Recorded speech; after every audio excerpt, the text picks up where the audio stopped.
Iran യുദ്ധം മൂന്നാം ആഴ്ചയിലും അടി, തിരിച്ചടി, തിരിച്ചടിക്ക് മറുപടി എന്ന രീതിയിൽ മുന്നോട്ടു പോവുകയാണ്.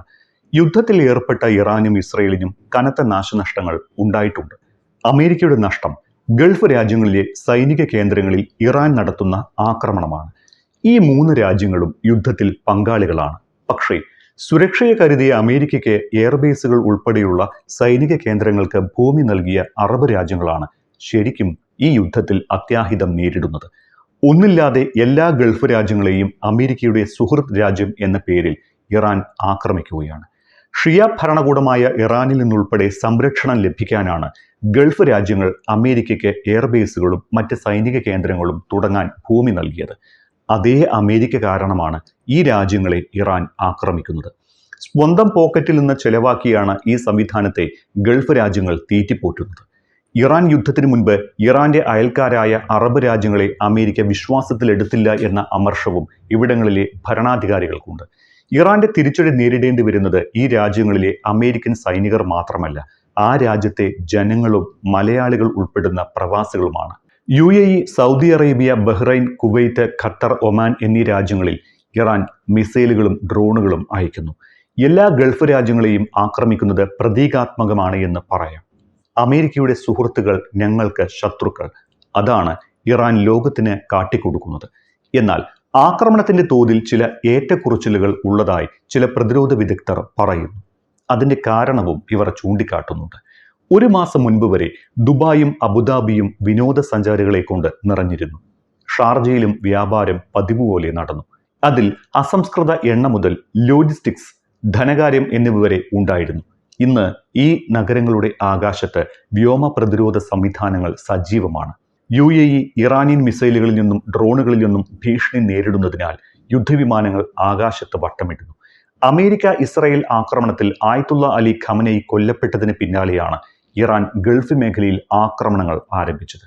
എന്നാൽ UAE ഇറാൻ ആക്രമണങ്ങളുടെ കേന്ദ്ര ബിന്ദുവാണ്. ഇറാനെതിരായ അമേരിക്ക ഇസ്രായേൽ യുദ്ധം ആരംഭിച്ചതിന് ശേഷം ഗൾഫ് രാജ്യങ്ങൾക്കിടയിൽ ഇറാന്റെ ഏറ്റവും തീവ്രമായ ആക്രമണം നേരിട്ടത് UAE ആണ്. ദുബായിലെയും മറ്റ് കേന്ദ്രങ്ങളിലെയും സിവിലിയൻ ബിസിനസ് അടിസ്ഥാന സൗകര്യങ്ങളെയാണ് ഇറാൻ ലക്ഷ്യമിടുന്നത്. മറ്റേതൊരു ഗൾഫ് രാജ്യത്തേക്കാളും UAE ആണ് ആക്രമണങ്ങളിൽ ഏറിയ പങ്കും ഏറ്റുവാങ്ങിയത്. സൗദിക്കും കിട്ടിയിട്ടുണ്ട്. മാർച്ച് 15 വരെ UAEയുടെ വ്യോമ പ്രതിരോധം തകർത്തത് 298 ബാലിസ്റ്റിക് മിസൈലുകൾ, 15 ക്രൂസ് മിസൈലുകൾ, 1606 ഡ്രോണുകൾ എന്നിവയാണ് എന്ന് അബുദാബി പ്രതിരോധ മന്ത്രാലയം പറയുന്നു. സംഖ്യാപരമായി നോക്കിയാൽ Qatar, Bahrain, Saudi Arabia, Kuwait തുടങ്ങിയ അയൽ രാജ്യങ്ങൾക്കെതിരെ ഇറാൻ നടത്തുന്ന ആക്രമണത്തേക്കാൾ വലുതാണ് UAEക്ക് ഏൽപ്പിക്കുന്ന പ്രഹരം. ബുർജ് അൽ അറബിന് സമീപമുള്ള പ്രദേശങ്ങളിൽ നാശനഷ്ടം വരുത്തി. സിവിലിയൻ പ്രദേശങ്ങളിലും മിസൈലുകളും ചാവേർ ഡ്രോണുകളും പതിച്ചു. UAEയിലെ തുറമുഖങ്ങളിൽ തീപിടുത്ത സംഭവങ്ങൾ റിപ്പോർട്ട് ചെയ്യപ്പെട്ടിട്ടുണ്ട്. അബുദാബിയിലും ദുബായിലുമായി നിരവധി പേർ മരണപ്പെട്ടതായും റിപ്പോർട്ടുകളുണ്ട്. ഒരു ഇന്ത്യക്കാരന് ദുബായിൽ പരിക്കേറ്റിട്ടുണ്ട് എന്ന് ഇന്ത്യൻ വിദേശകാര്യ മന്ത്രാലയം സ്ഥിരീകരിച്ചതുമാണ്. UAEയെ തെരഞ്ഞുപിടിച്ച് ഇങ്ങനെ ആക്രമിക്കാൻ എന്താണ് കാരണം? കാരണങ്ങൾ നിരവധിയാണ്. ഒന്നാമതായി, അൽ ദഫ്ര എയർബേസ് പോലുള്ള പ്രധാന US സൈനിക സൗകര്യങ്ങൾക്ക് UAE ആതിഥേയത്വം വഹിക്കുന്നു എന്നതാണ്. ഇത് അമേരിക്കൻ മണ്ണിൽ ആക്രമണം നടത്താതെ തന്നെ അമേരിക്കൻ താൽപ്പര്യങ്ങളെ ആക്രമിക്കാനുള്ള വഴിയായി മാറ്റുന്നു എന്ന് കാണാം. അമേരിക്കയിൽ എത്താൻ തക്ക ദൂരം താണ്ടുന്ന മിസൈലുകൾ ഇറാന്റെ പക്കലില്ല. അതിനാലാണ് ഗൾഫ് മേഖലയിലെ സഖ്യകക്ഷികളായ അമേരിക്കയ്ക്ക് ആതിഥേയത്വം വഹിക്കുന്ന രാജ്യങ്ങൾക്ക് ഇറാന്റെ രോഷം നേരിടേണ്ടി വരുന്നത്. UAEയുടെ പ്രത്യേകത എന്തെന്നാൽ UAE ഒരു അമേരിക്കൻ താവളം മാത്രമല്ല, USന്റെ പ്രധാന പ്രതിരോധ പങ്കാളി കൂടിയാണ്. നൂതന ആയുധങ്ങളും സംയുക്ത അഭ്യാസങ്ങളും ഉൾപ്പെടുന്ന ബന്ധം കൂടുതൽ ശക്തമാക്കുന്ന ഒരു കരാർ 2024 അമേരിക്കയും UAEയും തമ്മിൽ ഒപ്പുവെച്ചിരുന്നു. ഗൾഫ് രാജ്യങ്ങളെ ആക്രമിക്കുന്നതിലൂടെ അമേരിക്കയുടെ പ്രാദേശിക സഖ്യകക്ഷികൾക്ക് പ്രധാനമായും UAEക്ക് ചെലവ് വർദ്ധിപ്പിക്കാനും ഇറാനെതിരായ പ്രവർത്തനങ്ങൾക്കുള്ള അവരുടെ പിന്തുണ ഇല്ലാതാക്കാനുമാണ് ശ്രമം. ഇറാന്റെ പരമോന്നത നേതാവ് ആയത്തുള്ള അലി ഖമനയെ കൊലപ്പെടുത്തിയതിനു ശേഷം ഇറാന്റെ ചില മിസൈലുകളും ഡ്രോണുകളും UAEക്ക് നേരെയാണ് പ്രയോഗിച്ചത്. ഇത് യാദൃച്ഛികമല്ല. പൊളിറ്റിക്കൽ ഇസ്ലാമിനും വിപ്ലവകരമായ ആഖ്യാനങ്ങൾക്കുമെതിരായ ഏറ്റവും വിജയകരമായ ബദലിനെതിരെയുള്ള ആക്രമണമാണ്. ശക്തമായ സൈനിക ശേഷിയും സാമ്പത്തിക കാര്യങ്ങളിൽ ഉൾപ്പെടെ അമേരിക്കയുടെ സാന്നിധ്യവുമുള്ള രാജ്യമാണ് സൗദി അറേബ്യ. പക്ഷേ പ്രതിരോധം കുറഞ്ഞ രാജ്യമാണ് UAE. ആ ദൗർബല്യവും അവരെ കൂടുതലായി ആക്രമിക്കാൻ ഇറാൻ കാരണമാക്കുന്നു. സൗദി അറേബ്യയും ഇറാന്റെ ആക്രമണങ്ങളെ നന്നായി നേരിടുന്നുണ്ട്. എന്നാൽ UAE നേരിട്ടതിനെ അപേക്ഷിച്ച് എണ്ണത്തിലും തീവ്രതയിലും കുറവാണ് എന്നാണ് ചില റിപ്പോർട്ടുകൾ സൂചിപ്പിക്കുന്നത്. പാശ്ചാത്യ രാജ്യങ്ങൾക്കും പ്രത്യേകിച്ചും അമേരിക്കയ്ക്കും ഗൾഫിനും ഇടയിലുള്ള ഒരു പാലമായി സ്വയം നിലയുറപ്പിച്ച ഗൾഫ് രാജ്യം എന്ന നിലയിലും UAEയെ ഇറാൻ ആക്രമിക്കുന്നു. ധനകാര്യം, ടൂറിസം, സാങ്കേതികവിദ്യ, വ്യാപാരം എന്നിവയുടെ ആഗോള കേന്ദ്രമാണ് ഇത്. മേഖലയിൽ പാശ്ചാത്യ സ്വാധീനത്തെ ദീർഘകാലമായി എതിർത്തിരുന്ന ഇറാൻ UAEയെ ആക്രമിക്കാൻ ഇതും ഒരു കാരണമാക്കുന്നു. മേഖലയിൽ അമേരിക്കയുടെ അടുത്ത സഖ്യകക്ഷി ഉണ്ടായിരിക്കുന്നത് ഇറാന്റെ പ്രാദേശിക താൽപ്പര്യങ്ങൾക്ക് വെല്ലുവിളിയാണ്. ആഗോള വ്യാപാരം തടസ്സപ്പെടുത്താനും എണ്ണ വിപണിയെ സമ്മർദ്ദത്തിലാക്കാനും UAEയുടെ സുരക്ഷിതമായ രാജ്യമെന്ന പ്രതിച്ഛായ തകർക്കാനും ഇറാൻ ശ്രമിക്കുന്നുണ്ട്. അമേരിക്കൻ താവളങ്ങൾ മാത്രമല്ല, തുറമുഖങ്ങൾ, ജബൽ അലി, ഫുജൈറ തുറമുഖങ്ങൾ, വിമാനത്താവളങ്ങൾ തുടങ്ങിയ സാമ്പത്തിക കേന്ദ്രങ്ങളെയും ആക്രമണങ്ങളിൽ നിന്ന് ഒഴിവാക്കിയിട്ടില്ല. ദുബായിയും അബുദാബിയും ദശാബ്ദങ്ങളായി പ്രധാന ടൂറിസം കേന്ദ്രങ്ങളാണ്. എന്നാൽ ഡ്രോണുകൾ ഹോട്ടലുകളിൽ പതിക്കുന്നതിനെ കുറിച്ചാണ് വിനോദസഞ്ചാരികൾ ഇപ്പോൾ പോസ്റ്റ് ചെയ്യുന്നത്. സുരക്ഷിതമായ ഒരു അവധിക്കാലവും ഷോപ്പിംഗ് ഡെസ്റ്റിനേഷനും എന്ന നിലയിൽ UAEയുടെ പ്രതിച്ഛായയെ ഇത് തകർക്കുമെന്നും വിലയിരുത്തലുണ്ട്.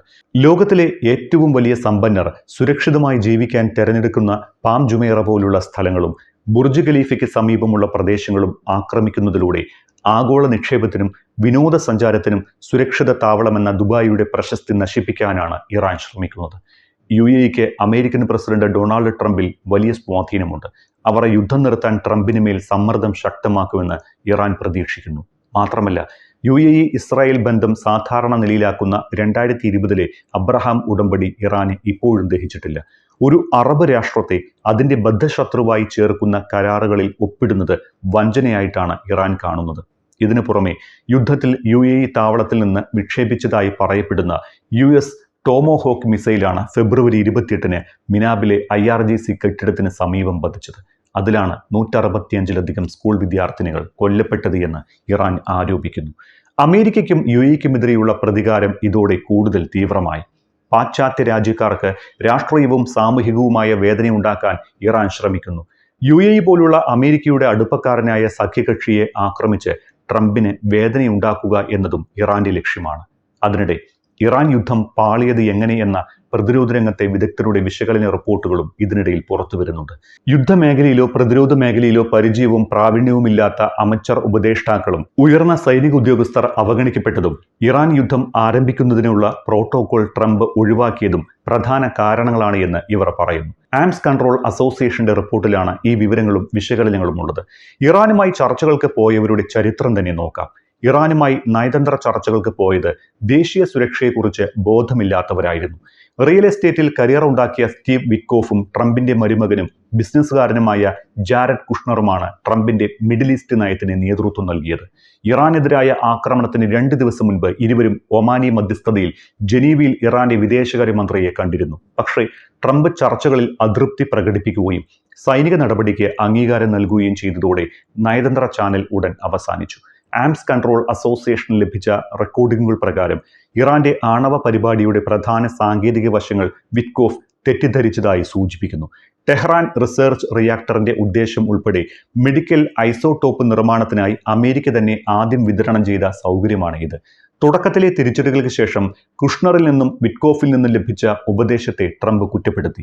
മുൻ പ്രസിഡന്റുമാരുടെ കാലത്ത് തീരുമാനങ്ങൾ ഉന്നത തലത്തിൽ എത്തുന്നതിന് മുൻപ് നയതന്ത്രജ്ഞർ, സാങ്കേതിക വിദഗ്ധർ, ഇന്റലിജൻസ് അനലിസ്റ്റുകൾ എന്നിവർ ഈ നിർദ്ദേശങ്ങളെ ഇഴകീറി പരിശോധിച്ചിരുന്നു. ഇവിടെ വിറ്റ്കോഫും കുഷ്ണറും നേരിട്ട് പ്രസിഡന്റിന് നിർദ്ദേശം കൈമാറി. അത് ഇറാൻ യുദ്ധത്തിൽ കലാശിച്ചു. യുദ്ധത്തിലേക്ക് പോകരുത് എന്ന രഹസ്യാന്വേഷണ വിഭാഗത്തിൽ നിന്നും സൈന്യത്തിൽ നിന്നുമുള്ള പ്രൊഫഷണലുകളുടെ അഭിപ്രായം അവഗണിക്കപ്പെട്ടു. ഒരു ക്ലാസിഫൈഡ് നാഷണൽ ഇന്റലിജൻസ് കൗൺസിൽ വിലയിരുത്തൽ പ്രകാരം ഇറാനുമായുള്ള വലിയ തോതിലുള്ള യുദ്ധം അവിടുത്തെ സർക്കാരിനെ നീക്കം ചെയ്യാനോ അതിൻ്റെ തന്ത്രപരമായ പെരുമാറ്റത്തിൽ അടിസ്ഥാനപരമായി മാറ്റം വരുത്താനോ സാധ്യതയില്ല എന്ന അഭിപ്രായമാണ് പറഞ്ഞത്. സാമ്പത്തിക നേട്ടമില്ലായ്മ, വർദ്ധിച്ച അപകട സാധ്യതകൾ, അമേരിക്കൻ കേന്ദ്രങ്ങൾ നേരിടേണ്ടി വരുന്ന സമ്മർദ്ദം എന്നിവയെക്കുറിച്ച് സൈനിക നേതാക്കൾ മുന്നറിയിപ്പ് നൽകി. സാങ്കേതിക ആണവ വൈദഗ്ധ്യം ഇറാനുണ്ടെങ്കിലും അത് ആക്രമണത്തിലേക്ക് തിരിയുന്നതിന് പരിമിതമായ സാധ്യതയേ ഉള്ളൂവെന്നും അവർ പറഞ്ഞിരുന്നു. ടെഹ്റാന്റെ റിസർച്ച് റിയാക്ടറുകൾ പ്രധാനമായും മെഡിക്കൽ ഐസോടോപ്പുകൾ നിർമ്മിക്കുന്നുവെന്നും ആയുധ പരിപാടിയെ സൂചിപ്പിക്കുന്നില്ല എന്നും സ്പെഷ്യലിസ്റ്റുകൾ ചൂണ്ടിക്കാട്ടിയിരുന്നു. ചർച്ചകളുടെ ഭാഗമായ കോൺഗ്രസ് അംഗങ്ങൾ പിന്നീട് അതിനെക്കുറിച്ച് പറഞ്ഞത് ഭരണതന്ത്രത്തിൽ ആശയക്കുഴപ്പമെന്നാണ്. അതുതന്നെയാണ് ഇന്ന് യുദ്ധഭൂമിയിലും കാണുന്നത്, അമേരിക്കയുടെ ആശയക്കുഴപ്പം.